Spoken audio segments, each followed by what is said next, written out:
Now that we've learned about what a species is and how a population is a subset of that species, we can talk about how different species and populations interact with each other in a community. Here are your learning objectives. We'll learn about 5 different types of species interactions over this and the next mini lecture. In this one, we'll focus on competition. Here are the 5 types of species interactions, along with their energy costs, symbolized with these pluses and minuses.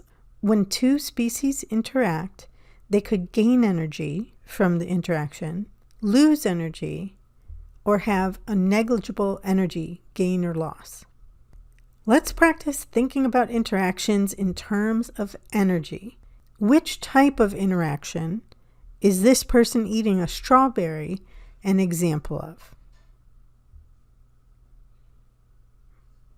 There are multiple answers depending on how you think about this interaction. Most obviously, this could be predation.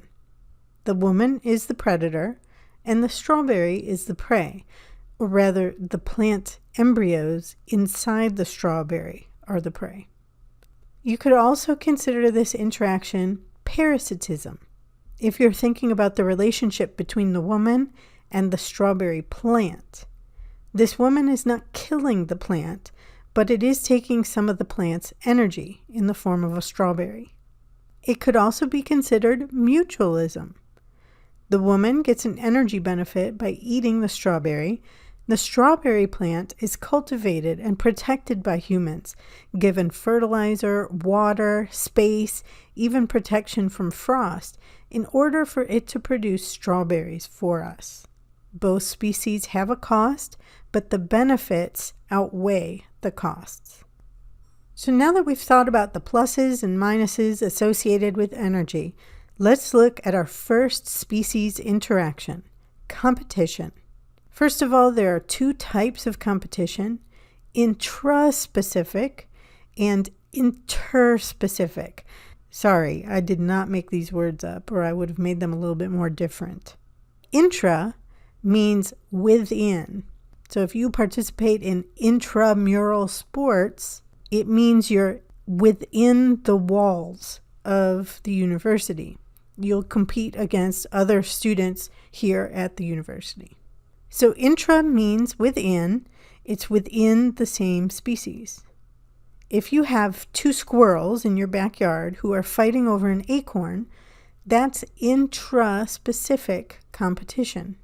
Interspecific competition is between 2 different species. Which type of competition is shown in this picture? This picture actually shows both intra and interspecific competition. The interspecific is pretty easy to see between the marmot and the starlings. But there's also intraspecific competition between all the starlings. The competition between species leads to an important concept called the competitive exclusion principle. If there are 2 species both competing for exactly the same resources, one species will do that better, a lot better or a little better, it doesn't matter. That species will outcompete the other one and take the resources. When that happens, the less competitive species will die out in that location.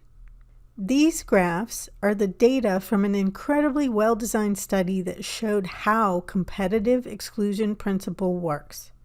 If we look at this first part, this is a paramecium. The species is Paramecium aurelia. It was placed into a little jar with some algae, which is its food. You can see the normal growth curve up to carrying capacity.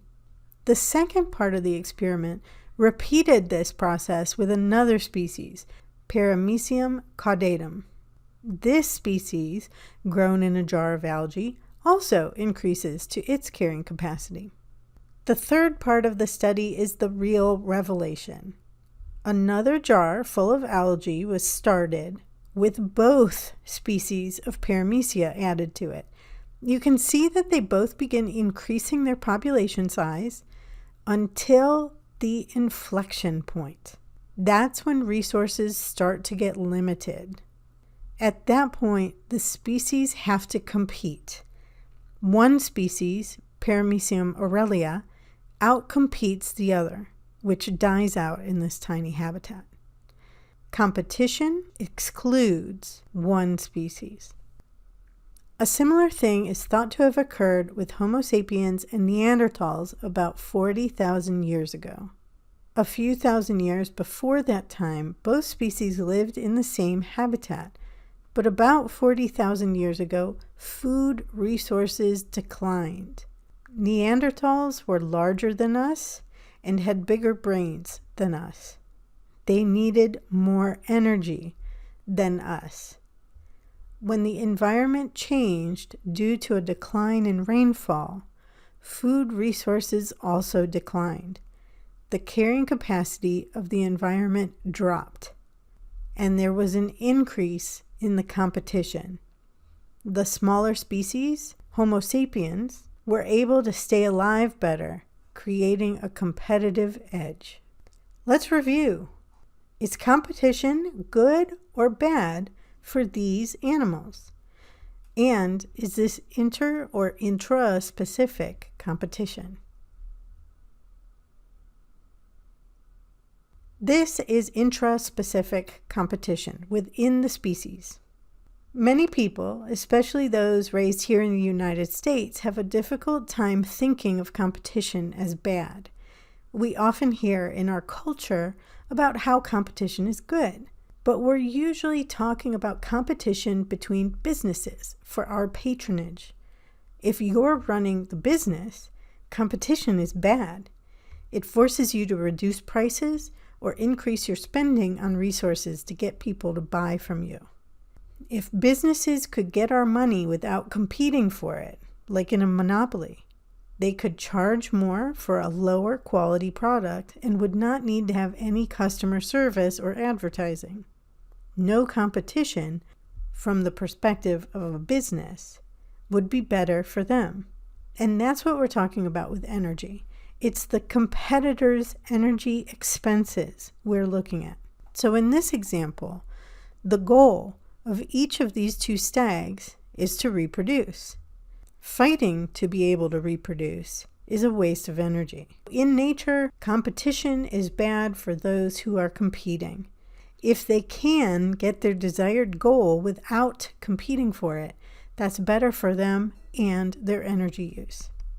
Species or individuals benefit by avoiding competition. The main way to do this is by resource partitioning. If we're talking about food resources, the competitors could start feeding at different times or in different locations, or they could use slightly different foods. Spiny mice are an example of resource partitioning. Originally, two closely related species lived in the same area and ate the same food at the same time, but they were competing. So over time, it benefited them that one species became more diurnal or active during the day, while the other species became more nocturnal.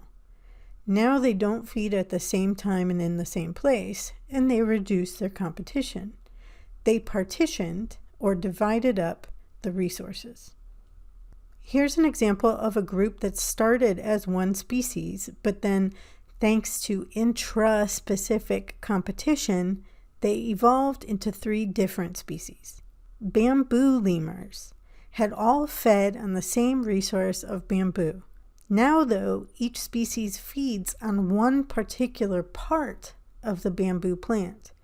One species feeds on new growth and stems.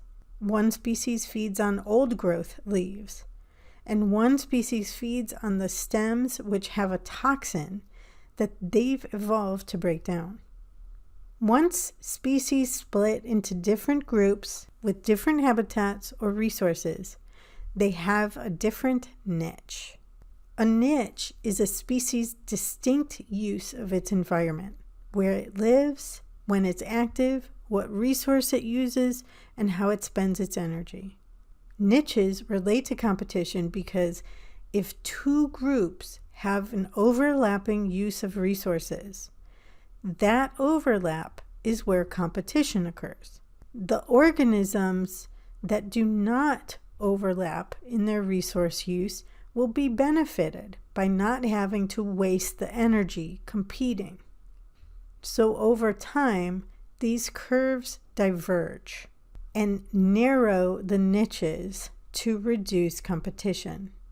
They become more specific in their resource use rather than generalized. A real-world example of this is a group of Caribbean island anoles, which are a type of lizard. They evolved from one species that got caught on some drifting vegetation and were transported out to these islands. Different populations started spending their time in different locations. Some lived up in the very tops of the trees, some lived further down along the twigs, some lived in sunnier locations and others in wetter microhabitats. Some lived mostly along the ground, in the grasses and shrubs. Now there are multiple species of these anoles, each well adapted to its own specific habitat. They rarely overlap or interact, and they don't have to compete with each other for resources. Now, thinking about this idea of niches, how many species in the long run can inhabit one niche? The answer is just one species. Otherwise, there would be competition and resource partitioning or outcompeting one species into oblivion. Because of this idea, the one species, one niche concept, some biologists prefer to define a species by their niche. We won't use that because there are even more problems with the niche definition than the definition that we learned. But it's good to be aware that there are other definitions of a species. So in the long run, only one species can fill each niche. This idea combines the competitive exclusion principle with competition and resource partitioning. It also relates to introduced species, which are species that evolved in one location but are transported or introduced to another. We briefly mentioned them in the biodiversity mini-lecture as one of the causes of extinction, and here's why. If the introduced species inhabits the same niche as the native species, the native species could be out-competed due to the competitive exclusion principle. One example of this happening in real life is the purple finch and the house finch. In the 1940s, Hollywood was all the rage. Pet store owners in New York City would sell finches from California, calling them Hollywood birds. In an effort to curb the illegal sale of these finches, decided to raid the pet shops all in one day. And the pet store owners found out about it. They released all their birds in one day. This established a breeding population of house finches in Central Park. After that year, the population expanded and expanded their range through New England and then further south to Virginia and the Carolinas, and now they occupy the entire East Coast. The problem is that we used to have purple finches here. They occupied an identical niche. So when the house finches began to multiply and spread, the purple finches lost out. In the next mini lecture, we'll talk about other types of species interactions.